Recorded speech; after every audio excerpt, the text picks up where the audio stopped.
How did we get here? It begins with the end of the idea of God. 1851, Melville, Moby Dick.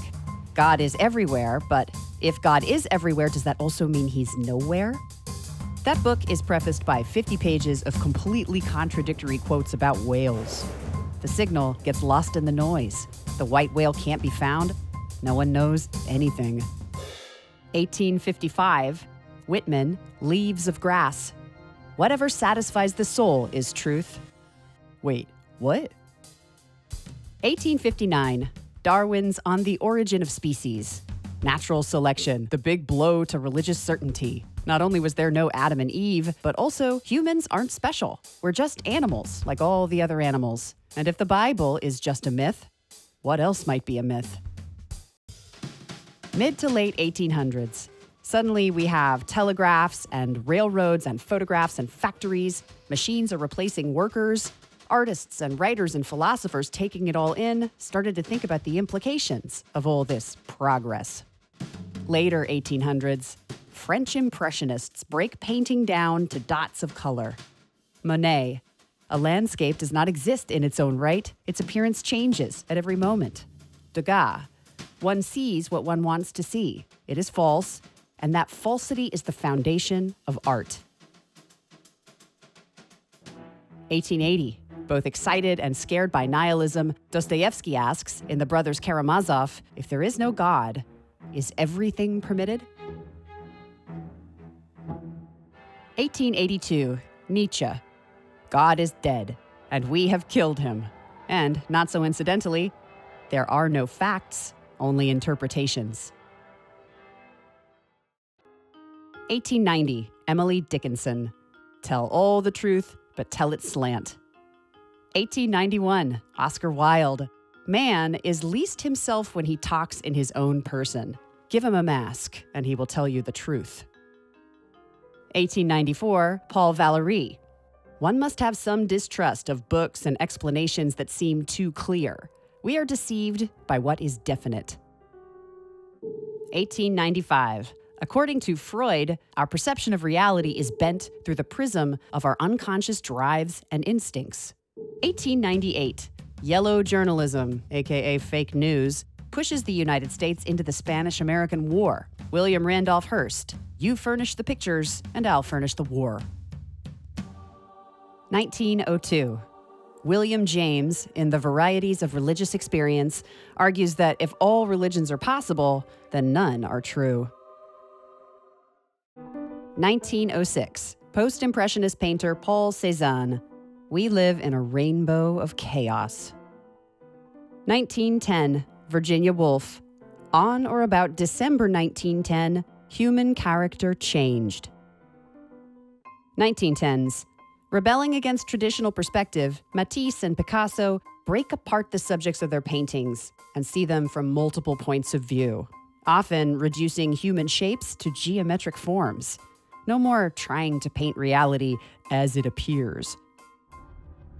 1915, Einstein says our experience of time is relative, depending on where we're standing and how fast our train is going. Reality, he says, is merely an illusion, albeit a very persistent one. 1914 to 1918. World War I starts in 1914. Trench warfare, chemical weapons, 10,000 men dying for a meaningless piece of ground. By the time the Great War ends, many people in Western culture have had enough of Enlightenment-era reason, logic, and objective truth. Post-World War I, surrealism, Dada, stream of consciousness narratives, Eliot, Woolf, Joyce, Proust. You want a linear narrative? Better go find a time machine. Duchamp flips a urinal upside down and says, here's your fucking sculpture. Also, he says, as soon as we start putting our thoughts into words and sentences, everything gets distorted. Language is just no damn good. I use it because I have to, but I don't put any trust in it. We never understand each other. 1918, Tristan Tzara, Dadaist Manifesto. There is no ultimate truth. Everything is incoherent. There is no logic. The acts of life have no beginning and no end. I am against systems.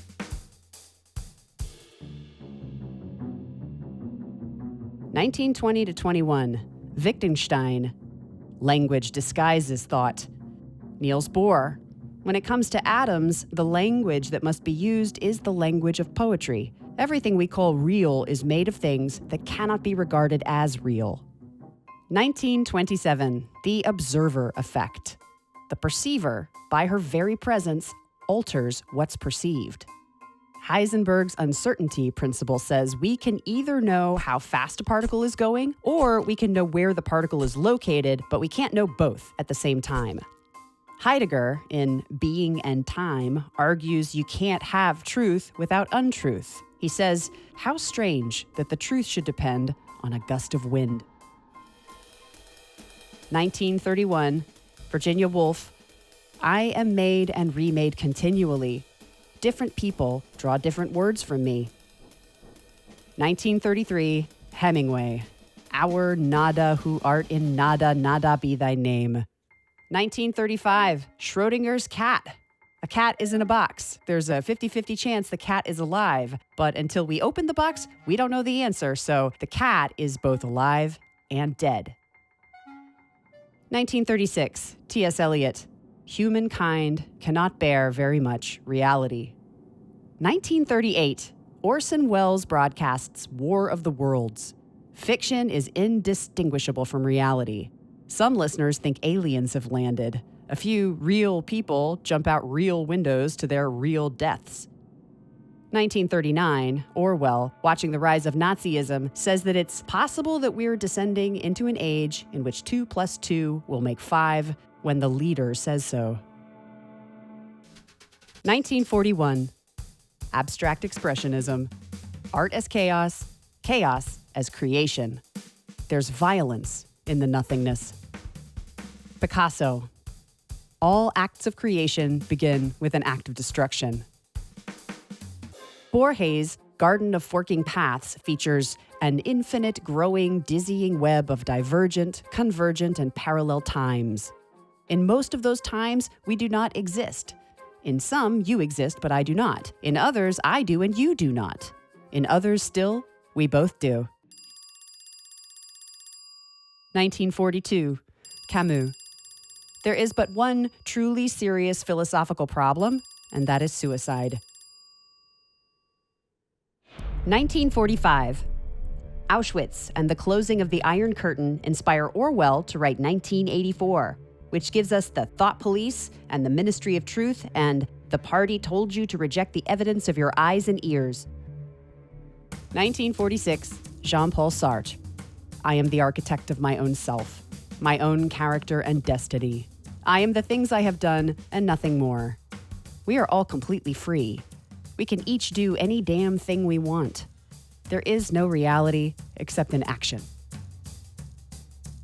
1953.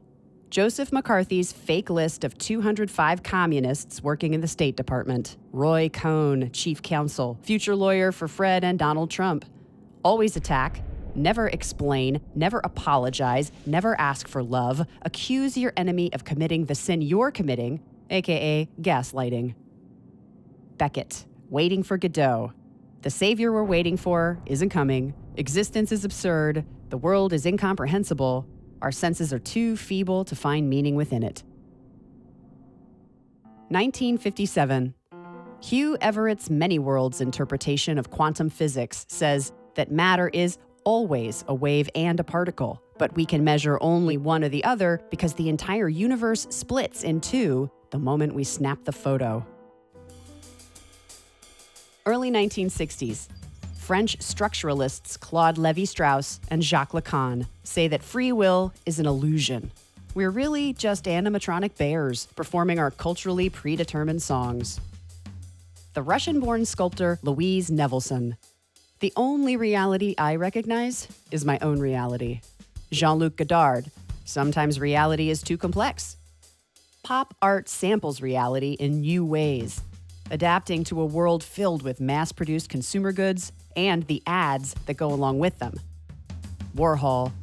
I don't know where the artificial starts and the real stops. 1967. Surrealism is back, baby. John Lennon. Nothing is real. Timothy Leary. proselytizer for LSD, turn on, tune in, drop out. Perhaps self-truth can be found in altered realities. Guy Debord, in a world that has really been turned on its head, truth is a moment of falsehood. Late 1960s. New journalists like Truman Capote, Joan Didion, Hunter S. Thompson, Norman Mailer, and Tom Wolfe use novelistic techniques to hunt for the truth within a forest of facts. In other words, they make shit up and put it in the paper. 1970s. According to Michel Foucault, we're all puppets on strings pulled by an impossibly complex system of hidden power relations. And since everyone feels the pulls of these invisible strings differently, depending on our history, position, and place in life, there is no one objective truth. We all have our own version of the truth, and all versions are equally valid or invalid. Many post-structuralists and postmodernists and deconstructionists, with their deep skepticism toward logic, reason, science, progress, grand narratives, and anything that claims to be universal, with their embrace of relativism, and with their suspicion of power structures, tell themselves they're trying to bring about a more egalitarian society in which everyone has a voice. It never crosses their minds that their theories have the potential to be harnessed by right-wing propagandists.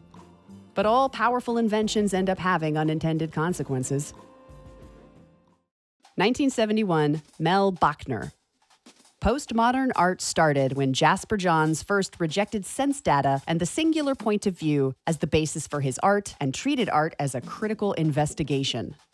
Hannah Arendt. The deliberate falsehood and the outright lie, used as legitimate means to achieve political ends, have been with us since the beginning of recorded history. 1979, Foucault. Truth is lined in circular relation with systems of power that produce and sustain it. Jean-François Lyotard. History is written by the victors. Truth is what the people in power say it is, a regime of truth. It is conceivable that the nation-state may one day fight for control of information, just as they battled over territory. 1981. Evangelical Christians made up a major swath of the Reagan coalition. If you're going to buy into the idea that the Earth is only 6,000 years old, you're going to have to deny a massive amount of geological and scientific evidence to the contrary. You need to live in an alternate reality. So, at the same time that conservatives are starting to worry about college professors teaching their kids that there's no objective truth, many of these same conservatives are creating entire industries built around self-sustaining myths. Jean Baudrillard. One may dream of a culture in which someone says, "This is real, this is true," and everyone bursts into laughter. Everything is a simulacrum, a simulation, a galactic Truman Show. 1982. Just before he's released from a South African prison for criticizing apartheid government, Brighton Breitenbach says, "There is in fact no truth. We are too fragile and volatile for that. We work with too many uncertainties. There is, rather, the continual shaping of something resembling, poorly, provisionally, truth." 1985. WWF stages the first WrestleMania, watched by over 1 million TV viewers, bringing the scripted but sweaty reality of professional wrestling to the mainstream. 1986. Umberto Eco. The American imagination demands the real thing, and to attain it must fabricate the absolute fake. Boundaries between game and illusion are blurred, the art museum is contaminated by the freak show, and falsehood is enjoyed in a situation of fullness, of terror of the abyss. 1987. Allan Bloom, The Closing of the American Mind. Where the purpose of higher education once was to enable the student to find truth, the modern university teaches that there is no truth, only lifestyle. 1988. Frederick Jameson. A conspiracy is the poor person's cognitive mapping in the postmodern age. Ordinary people's attempts, in the face of constant information overload, to make logical sense of an impossibly complicated and confusing world. And yet, many conspiracies turn out to be true. Watergate, COINTELPRO, Iran-Contra. Why not a world secretly run by the Illuminati, who may or may not be reptilian humanoids from a galaxy far, far away? Late 1980s. U.S. and British courts allow DNA evidence. The vast majority of convictions that have been overturned through DNA testing had originally been based on eyewitness testimony. Our memories are fragmentary and massively influenced by stress, danger, and bias. Two witnesses can see and remember the same event completely differently. Who knew? 1990. Judith Butler reminds us that both sex and gender are social constructs. 1992. Joanne Bird in the Washington Post. Objectivity ruled journalism through most of the campaigns of my lifetime, but eventually we wised up and dismissed objectivity as a pretentious fantasy that turned reporters into stenographers and produced irresponsible journalism. 1993. Slavoj Žižek. As soon as we renounce fiction and illusion, we lose reality itself. The moment we subtract fiction from reality, reality itself loses its discursive logical consistency. 1994. Barbara Kruger. Seeing is no longer believing. The very notion of truth has been put into crisis. In a world bloated with images, we are finally learning that photographs do indeed lie. Also this year, MTV's The Real World airs for the first time, reminding Americans how much more is going on behind the scenes. 1995. Lynn Cheney, former head of the NEA and future Second Lady of the United States. The generation of academics coming into power thinks of the idea of truth as a fantasy, as a delusion, as a tool used by the power structure to keep the rest of us down. Baudrillard. Our culture of meaning is collapsing beneath our excess of meaning. The culture of reality collapsing beneath the excess of reality. The information culture collapsing beneath the excess of information. The sign and reality sharing a single shroud. 1996. Former Nixon aide Roger Ailes, hired by Rupert Murdoch to create Fox News, says, "Truth is whatever people will believe." It's not entirely clear if he actually said this, but some parts of the internet say he said it.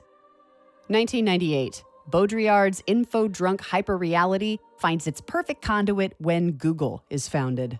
The multitude of information sources rides up an exponential curve. Each year, it gets harder and harder to tell the difference between fact and fiction. The boundary between the two grows ever grayer. Bill Clinton will put it this way: it depends upon what the meaning of the word is. 1999. Errol Morris. Everything in our nature tries to deny the world around us, to refabricate it in our own image, to reinvent it for our own benefit. 2003.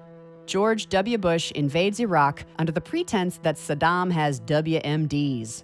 2 years later, the New York Times apologizes for its misleading coverage of the buildup and rationale for a war in which at least 460,000 people were killed. 2004. Bush's aide Karl Rove allegedly said, "We're an empire now, and when we act, we create our own reality.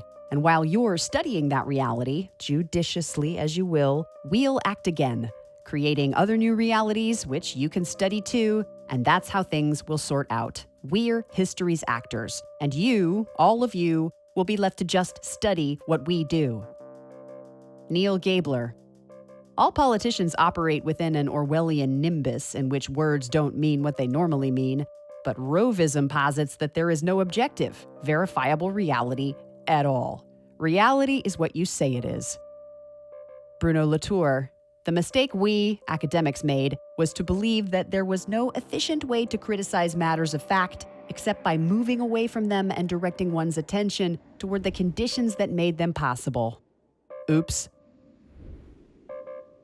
2006.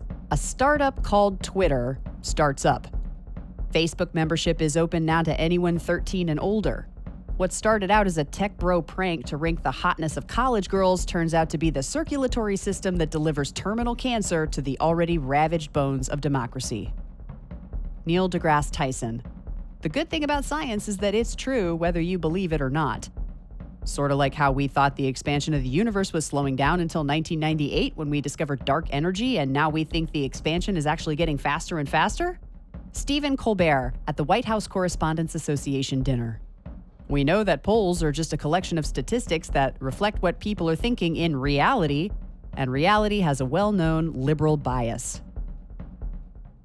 2011, reality show host and pseudo-billionaire Donald Trump teams up with Fox News to promote the myth that Barack Obama was born in Kenya.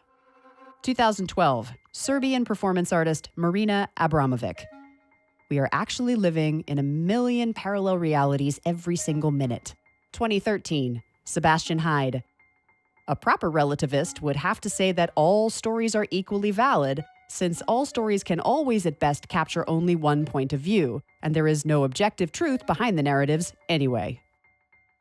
2014, Putin stays in power with the help of Vladislav Surkov, who has gone to school on all the key postmodern texts, which have recently been translated into Russian, and who turns post-truth politics into performance art. He calls it non-linear war. Sprays so much information, both real and fake, into the culture that no one knows up from down, and the people give up trying to find the truth. The truth they think is unknowable. Luke Harding calls this version land, the weaponization of doubt. Putin starts the Internet Research Agency, a social media fake news factory that first targets Ukraine, then Europe, then the 2016 U.S. elections. 2015, Obama. The fights you have are never about the thing you're fighting about. It's always about something else. It's about a story, it's about respect, it's about recognition, something deep. 2016, Steve Bannon. The Democrats don't matter. The real opposition is the media. And the way to deal with them is to flood the zone with shit. That's a quote. Facebook announces that it would start flagging fake news. The Oxford English Dictionary's word of the year is post-truth. Too late.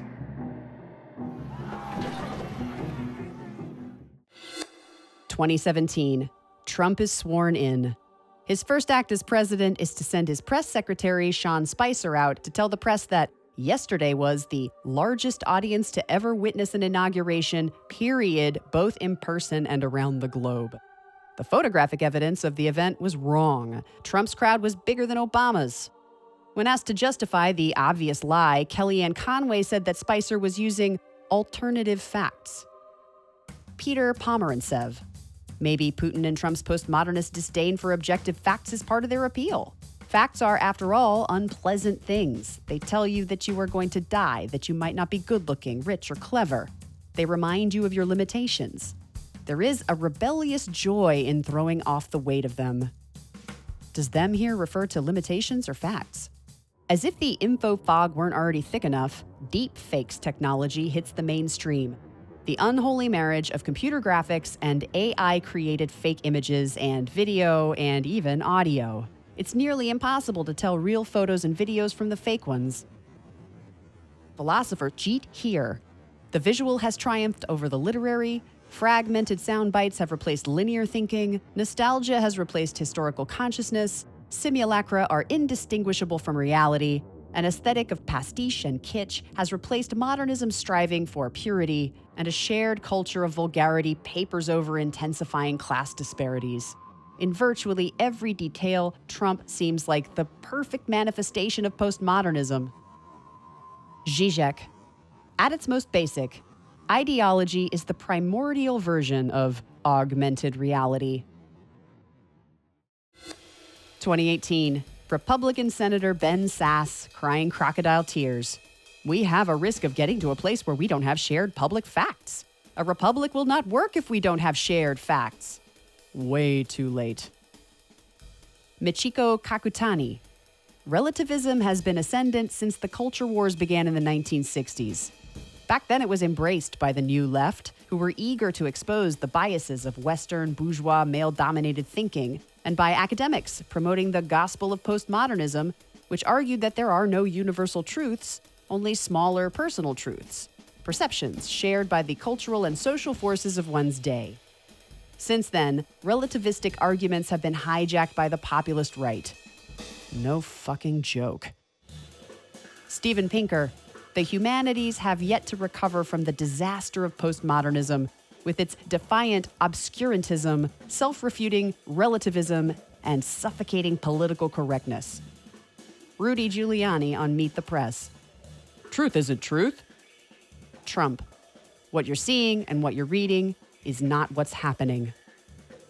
2021. Even before losing the 2020 presidential election to Biden, Trump promotes the big lie that the election was stolen from him. On January 6, 2021, attempting to prevent Congress from certifying the election, his supporters storm the Capitol. Stop the steal. Self-portrait in a convex mirror. Also, 2021, Trump launches his own social media platform, Truth Social. The terms of service ban criticism of the former president. Users can't disparage, tarnish, or otherwise harm, in our opinion, us and or the site. Posts to the site are called truths.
Sticks and stones will crush my bones. The kids be like